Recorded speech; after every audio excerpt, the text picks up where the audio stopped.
So I was able to find the most recent LEGO Star Wars Visual Dictionary. This one came out in 2019 and celebrated the 20 years of LEGO Star Wars. And these things seem to come out every 5 years, so we'll probably be getting another one in about 3 years. So this one should be good for a while, but I did something different this time. Like rather than just getting the book and looking through it and kind of going by memory, I actually checked out the very first edition at the same time, just so I could actually look at the pages side by side instead of just kind of doing it from memory. And that was kind of a fun experience. So as we're going through this, I'll be mentioning that. But let's open up our book here, and we come to this nice kind of reddish color here with a shuttle and some stormtroopers flying out. Our title page as the B-Wing fighter. And then we have our table of contents. And I'll be mentioning something about this later on when we get in there and you get a better visual of it. But we have our introduction and kind of the same spiel. LEGO Star Wars came out in 1999 and just how they're ever growing and expanding. And then we get this data box here, and here we have like our data box, and we have Rey's speeder, and it just kind of goes around with not only like how Rey's speeder will be kind of broken down, but also what these mean. Like when it says the source, EP7, we know that's episodes 1 through 7 or 1 through 8. R1 means Rogue One, Solo, a Star Wars story, and so forth. They just kind of give you the different breakdowns, the different initials for different stories, but you can probably figure that out, especially if you're a big Star Wars fan. Now this was the biggest change. Now in the past, they've basically for the last 15 years, this has every Star Wars set ever made, and they kind of break it down by year. This time it's very streamlined. There's just one timeline that goes all the way across on the next page, and they just mention a highlight from that year. 1999 it starts. Here we've got Darth Maul's bust in 2001, which is kind of like our first Ultimate Collector series. We talk about Death Star, which is a pretty big thing for the Star Wars universe, very big set, stayed around for a long time. We talk about when the Super Star Destroyer came out, that being like the biggest set ever. The first LEGO Star Wars Advent Calendar came out in 2011. And so it's just more streamlined. So rather than listing every set they've made, now it's just the highlights. And I actually like this better because you can just go to Bricklink or Brickset and kind of figure out what sets they've made. So this is very nice. I think it's better for a book format. And now the next thing is, before they kind of like divvied it up by movies. But now with like the expanded universe getting so big, and you know, you've got Rogue One happening during the Rebellion, you've got Clone Wars during the Fall of the Empire, now they're just kind of divvying it up by the era. So this is the Fall of the Republic. So now rather than doing like chapters 1 through 3, we've got the Fall of the Republic because you get the Clone Wars in there. And a lot of this stuff is going to be very similar. In fact, this is an exact picture with the exact verbiage and wording for the Coruscant Airspeeder. So a lot is kind of the exact same, but they do add things like, I don't think like the Twilight wasn't around in the first book. So we've got pretty much the exact same sets and some different featured minifigures. And we got the pod racing, which I think that was a very big part of the first movie. Love or hate it, it was a very long scene, so a lot of pod racer stuff. Then we got Obi-Wan Kenobi, and again, it's a lot of kind of the regurgitation of what we've already seen, but I have a feeling in 3 years when the new one comes out and the Disney Plus Obi-Wan series comes out, this page is going to be completely redone. So we'll see if that happens in 3 years. And then we've got the Jedi Order, and originally this was titled the Jedi Knights. So Jedi Knights, and they've got a lot more of them, but they just kind of changed the title, but a lot of it's kind of the same there.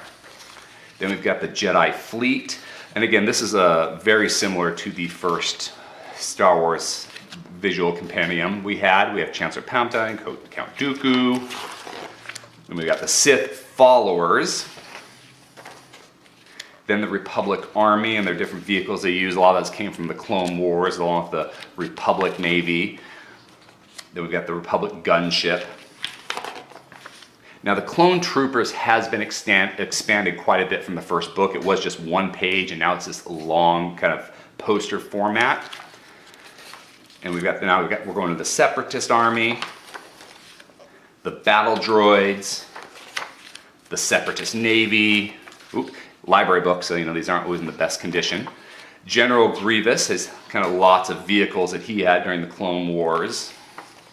Then the Geonosians, which we know are instrumental in the creation of the Death Star. the Naboo and Gungans, and then they've got the Mandalorians, which is ever expanding, especially now thanks to The Mandalorian. Bounty hunters, these have been slowly growing, but it's kind of fun because now with Disney Plus, you're seeing Cad Bane making an appearance with the Bad Batch, and so we're kind of seeing a lot of these characters again, and it's going to be interesting to see what happens with Lego. Then we've got Anakin's Fallen Jedi. So this is kind of like Anakin's Fall, where at first they corner the Chancellor, and then they find his Dark Lord, but then Anakin turns, he fights Obi-Wan, and then finally becomes Darth Vader. So it's more story-like in their presentation of the sets instead of just kind of a random assortment. Then we've got the Wookiees, which I think I should have probably come earlier, but cool, Wookiees, we need them. Now chapter 2, the next era. It was kind of like before the Galactic Empire, now we've got the Galactic Civil War. And I think that's a big part of that is because of Rogue One. And then we've got Han Solo, which of course gets a movie, very big part of it. The Millennium Falcon, they really, this Ultimate Collector series, largest Lego set, or at least largest Star Wars Lego set ever, and probably for a very long time.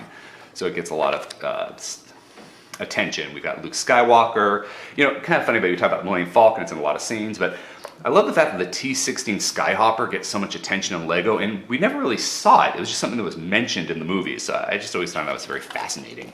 We've got the Tatooine with the Sandcrawler, the Cantina, and we've got the Imperial Leaders, and I love seeing these guys. I think we all know Tarkin, but these guys, especially Thrawn, we'll probably see a lot more of him.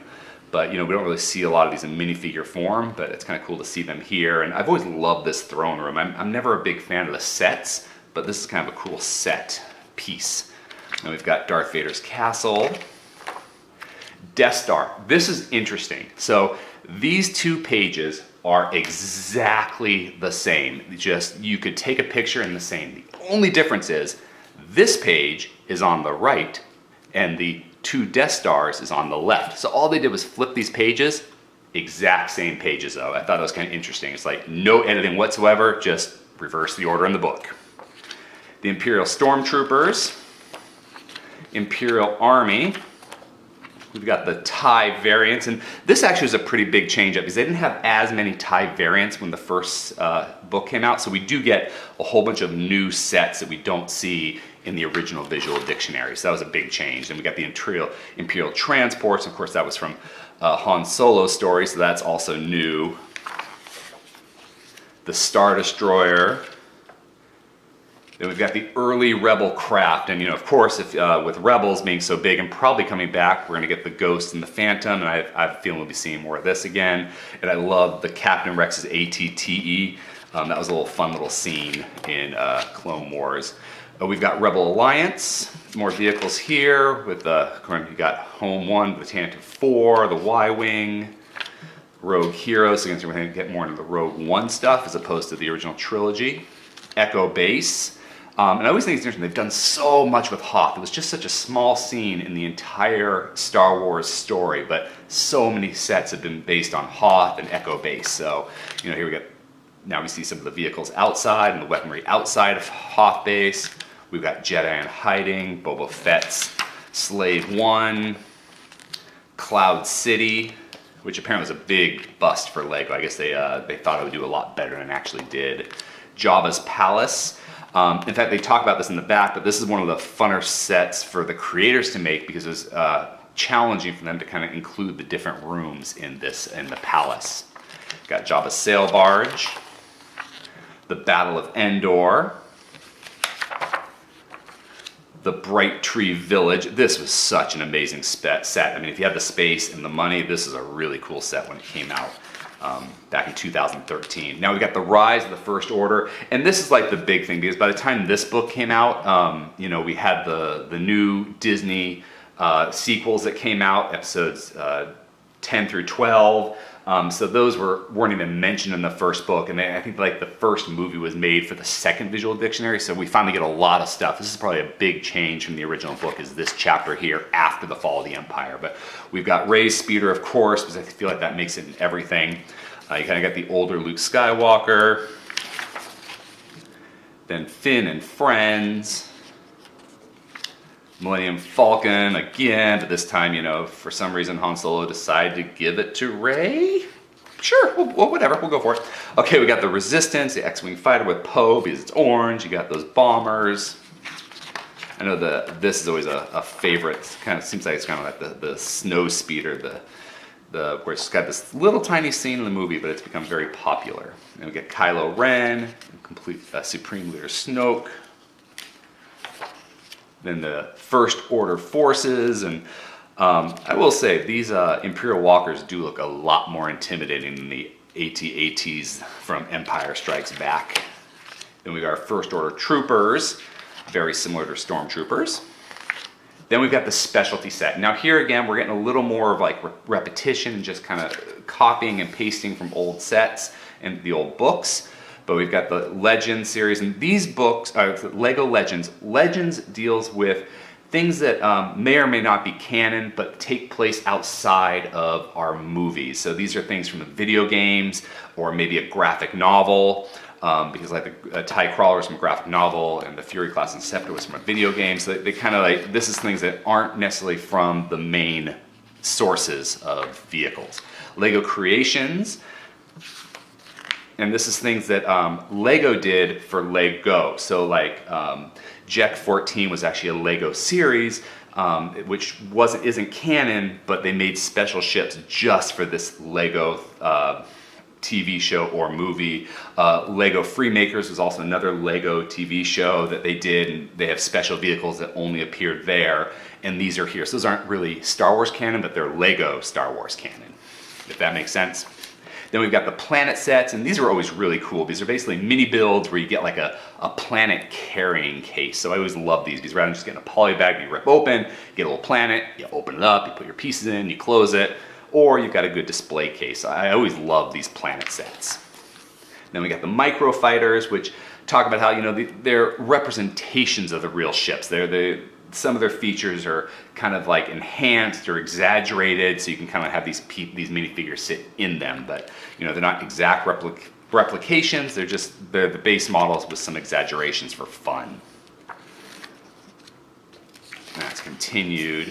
Then we got the mini sets, which I've always loved the mini sets and those little poly bags. So they're really cool builds. Got more of those mini sets, and these are the newer ones in the First Order. And then Lego Technic. Now, again, we talk about like exact same. So these pictures, all these images are exactly the same.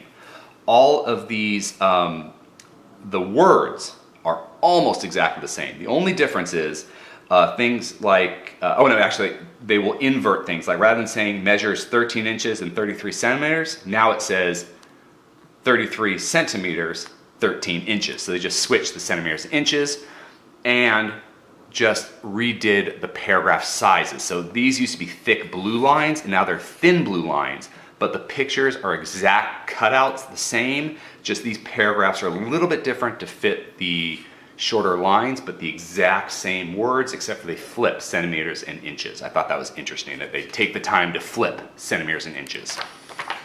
And then we got buildable figures, which is new from, this was not back when the original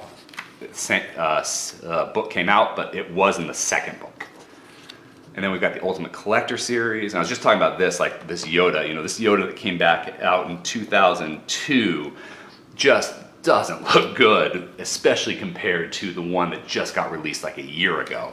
You just see like the quality of these Lego pieces, especially like, as they make new pieces to make these sets, just how they look more and more realistic and match the movie better over the years. And a lot of time spent with the Ultimate Collector sets here because they're very expensive, very big, and not a lot of people have them because of that. And of course, I think I mentioned this in every video, the Super Star Destroyer is my dream set. And we got the more of these Ultimate Collector sets. And this is the Assault on Hoth. Again, we're talking about how these, they basically took all these different sets that had come out and kind of just smushed them together into one big set. So I thought that was interesting. And then we've got the seasonal sets. You get to see some of the calendars that have come out in the past. And then we've got Beyond the Brick. And this is a lot of the same information we got in the first book. But it is different. They don't just cut and paste. They actually redo the interviews. They talk to them. So it's basically the same information, but it is updated. They didn't just cut and paste this one from the first series.